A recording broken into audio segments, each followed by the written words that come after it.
This is a Check This Out exclusive.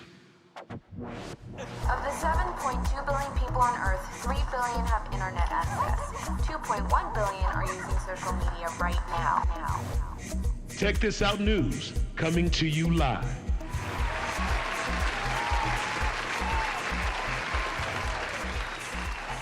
What's up, man? Oh man, everything is good, brother. You've been doing a lot. Congratulations on Blackshire. Well, thanks a lot, man. Tell us a little bit. How did why and how did you get into technology, man? I guess I believe technology, man, is important to the civilization right now, man, especially to the culture. You know, and there's not many of us in it at all, and it's a very important industry.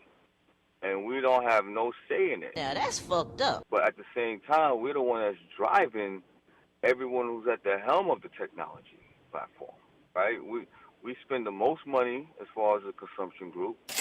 We spend more time on the social media platforms. We set the trend in the culture, right? Hence why you have a Black Twitter, for example. So for me, it was just a natural fit for me. You know what I mean? But I've been working in technology for years now. You know, it's just that as of last year, I decided to really just go at it full head on. You know what I mean? It's a lot of work. It's a lot of sweat and blood, but I feel like it's something I had to do, not just for me, but for the culture. You know, that said, a lot of people might have expected you to do something that just had a music or entertainment aspect, but why the interest in blockchain technology? Once again, like I said, man, you know, I don't believe in culture or monolithic group, man. I mean, we do everything. You know, it shouldn't be like, well, technology is only for the next man, right? You guys just go do the song and dance and play basketball. Nah, that's not. We got great thinkers out here. We got great innovators out here, you know?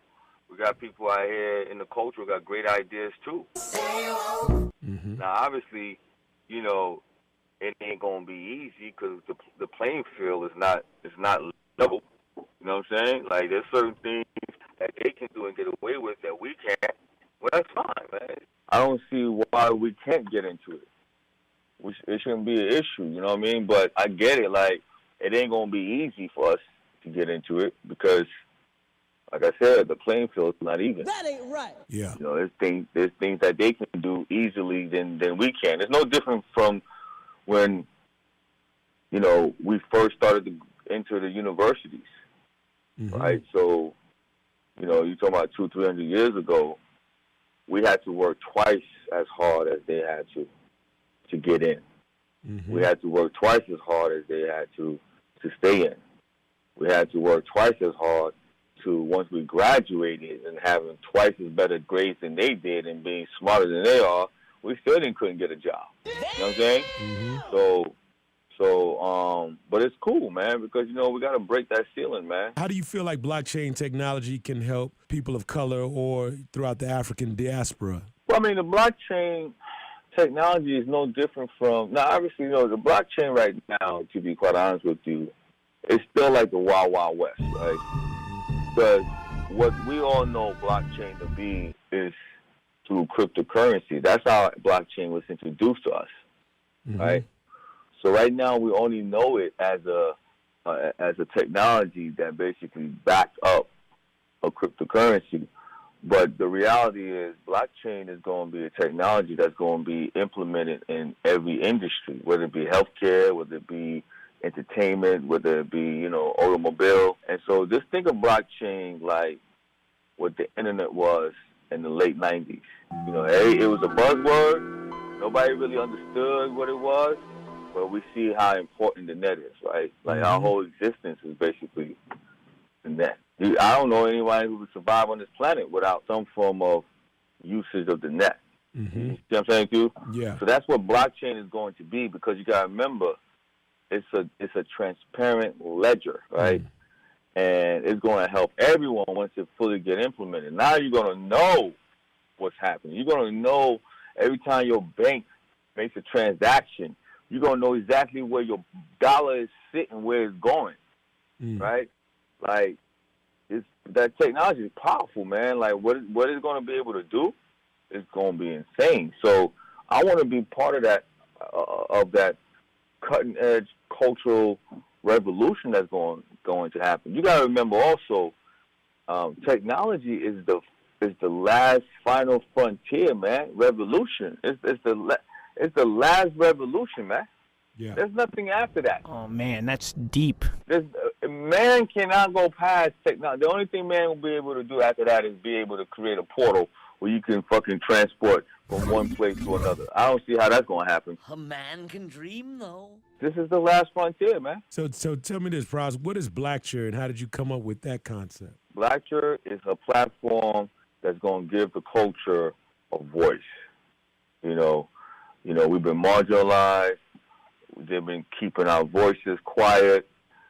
So Blackture is now going to give the culture a place to be able to tell their stories, voice their opinion, and be able to also be a part of a community that basically a partnership that they're going to be able to earn, and not be taken advantage of. Okay, now I know most phones operate on Android or the iOS.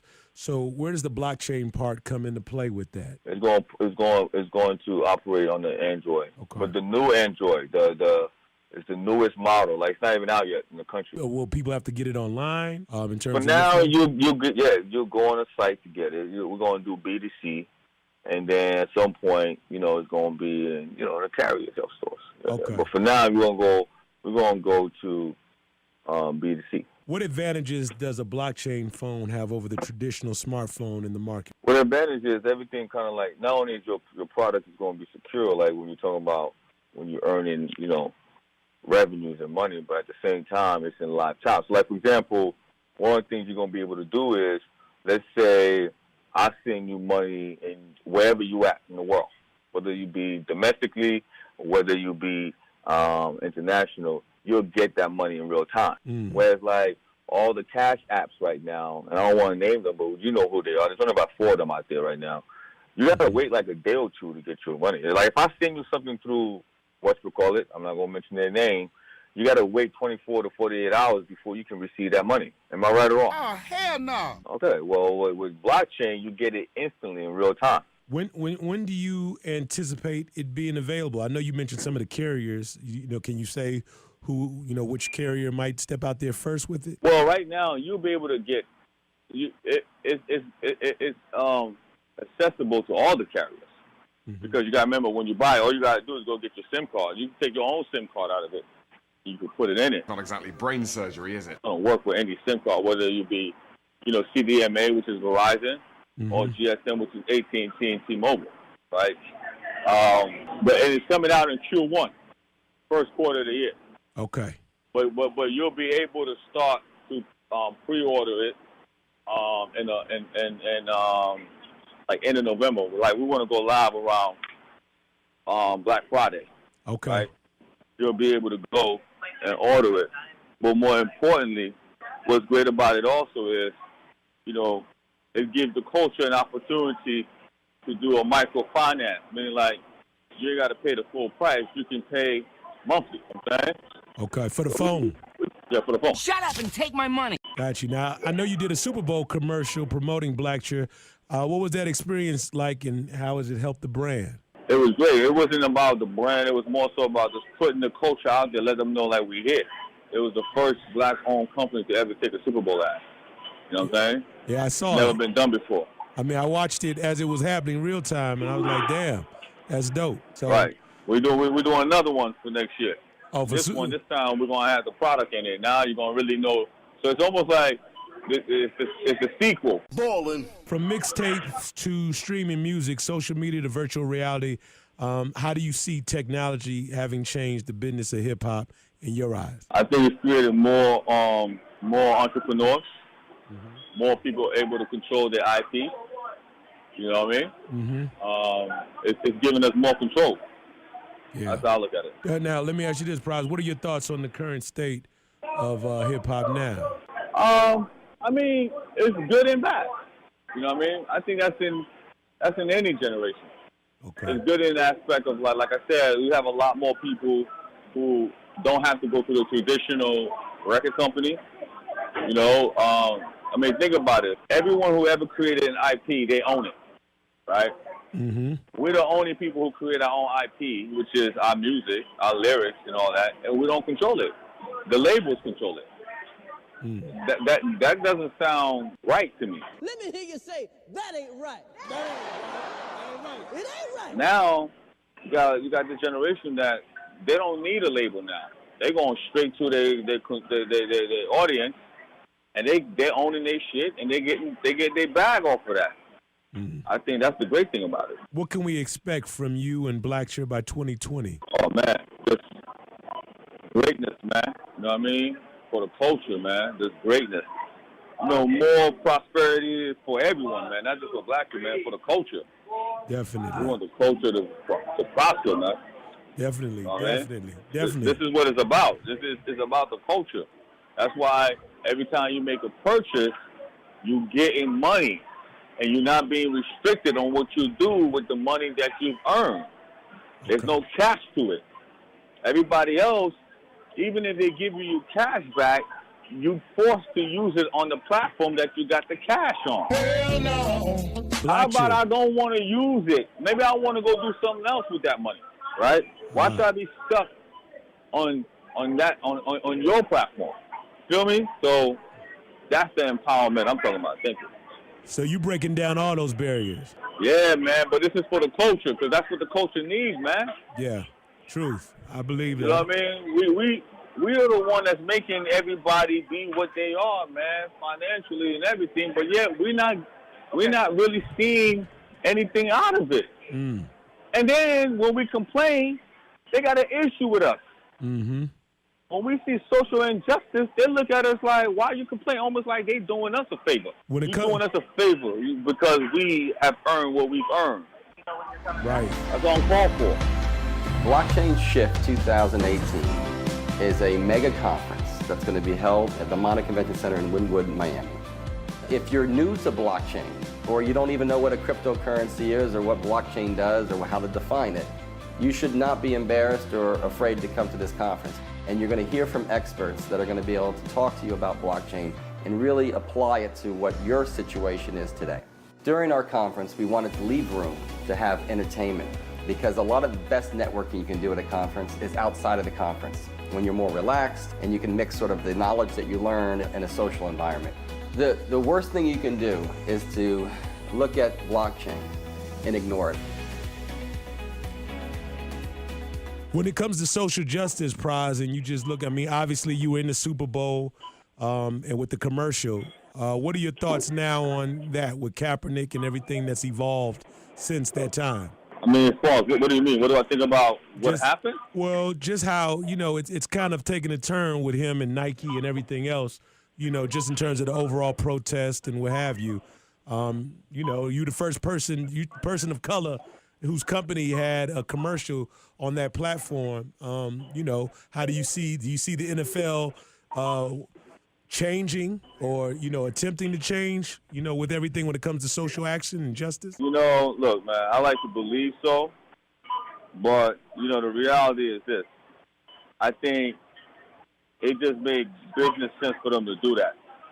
I mean, I'm always weary of people when something initially happens and you don't react naturally, right? You react based on the afterthought, right? So meaning like, if there's a camera watching me and I see someone that needs help, am I helping the person because that's my natural human thing to do? Or am I doing it because I see a camera and I want to be perceived as I'm a decent human being, right? So those are things I like to look at. Like, you know, you got to remember something. There was a group of people that blurred the line of why he did it. And we know what it was. It wasn't no disrespect to the country or to the flag. It was about the social injustice that was happening. Goddamn right. If you think I'm lying, and you think I don't know what I'm talking about, so then please explain to me, how in God's earth, okay, can someone claim they're mistaking someone else's apartment for their apartment and straight murder the person, and they're still out, not even on bail, but they still out trying to justify killing someone in their own apartment.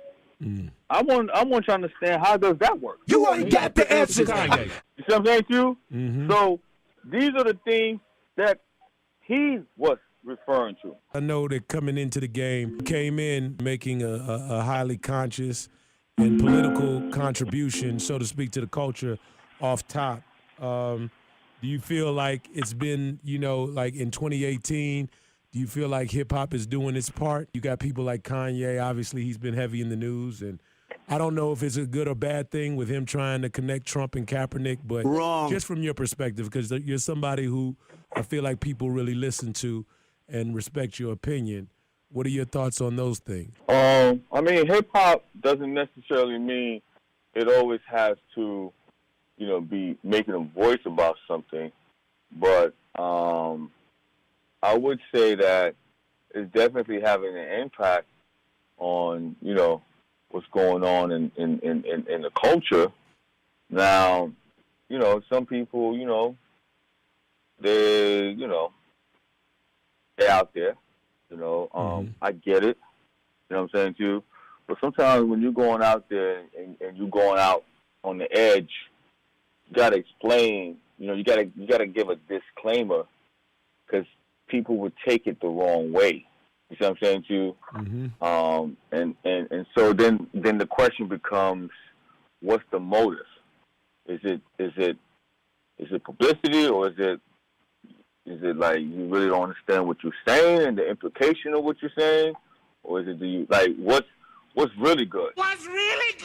You know what I'm saying too? Yeah. I think because I'm a person who read beyond the lines, I kind of like understand what some of these guys are saying out there, but the average person is going to take it for face value. You see what I'm saying to you? And that's where you start to have an issue, because they're not going to understand what you mean when you say certain statements and remarks that can seem a little bit hurtful. You know what I mean? I believe that, look, whether you like a man in office or not, he is entitled to support and like whoever he wants to like. Can't take that away from him. He's got a point. Whether you agree with the man or not, you don't know, what is it about him that, he likes. I'm sure it's not the fact that the incendiary remarks he's been making about certain groups. I'm sure that's not what he likes about the guy. But it could be other things that he think like, yo, you know what? I like this about him. And you know what? Guess what? He has the right to. That's what makes this country great. So I don't think he should be vilified because of that. But in the same token, it's his responsibility to make clear on why he says certain things. You know what I'm saying? You can't just say something and just leave it out there like that. But people don't understand what the hell that's coming from or what it means. You know what I mean? That's how I look at it. If that makes sense, what I'm saying. Yeah, makes sense. So obviously, you created a powerful documentary, so you're no stranger to politics. I mean, if it was you, do you think you could sit down with Trump if he wanted to, request a meeting with you or something of that nature? And do you feel like, you could make something impactful happen if you had the opportunity?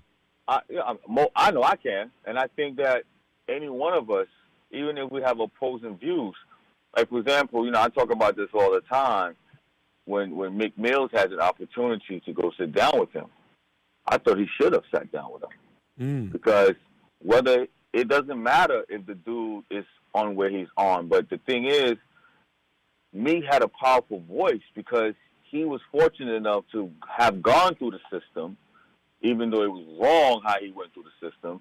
He was one of the fortunate ones to come out of the system, right? But think about the thousands and thousands and hundreds of thousands of men of color that go through the system that don't get the opportunity to come out, despite on the fact that the system, did them wrong, right? So that would have given him a great opportunity to go in. And because sometimes, when you look at his base, the Trump base that is, and who have a one-sided view about us and the culture and whatnot, right? You never know, man. And I'm not saying Meek could have changed all their views overnight. But it could have been one person that could have been like, man, you know what? I'm listening to this black man's story. You know what? I understand it, man. You know, he articulated himself properly. You know, he looked like a decent man. It's just a different culture. Even if he just changed one person from that base mind in sense of like, okay, I understand. You know, that's everybody's different. Every culture is different, right? So I think it was a missed opportunity for Meek, in my opinion, because sometimes you, until you sit down with someone who have opposing views with you, you just keep furthering the gap because I ain't fucking with him or I ain't fucking with her. Like, so you never know. You might have more in common than you think you don't. You feel me? Like, I think. So if I was to sit down with him, I would have come from the point of view like, so, Mr. Trump, why do you feel like Haiti's a shithole? Oh, kill him. Oh. And why you felt like it's cool to have said that, right? You don't think that was hurtful to a lot of people from Haiti and Africa? Like, how would you like if somebody said something hurtful about you or your family? Tell me, how would you felt about that, right? Because sometimes you throw it right back at him, and he probably would have been like, damn, you know, I ain't really see it like that. You know what I'm saying? Not being combative, but just trying to explain to him like, yo, when you say this is a shithole country, that's just hurtful to people who's from that country, man, or from that continent. And you a leader. I would have said it to him in a very respectful way because he's still the commander-in-chief, right? Okay, respect. But, you know, you got to be real with him. It's like a tough love type of conversation. So if Meek would have sat down with him, Meek could have been like, listen, I just think the justice system is not fair to the men of color. I happen to be fortunate enough to be Meek Mills. And I had a whole culture behind me that saw the injustice. I mean, think about this. This woman put me away in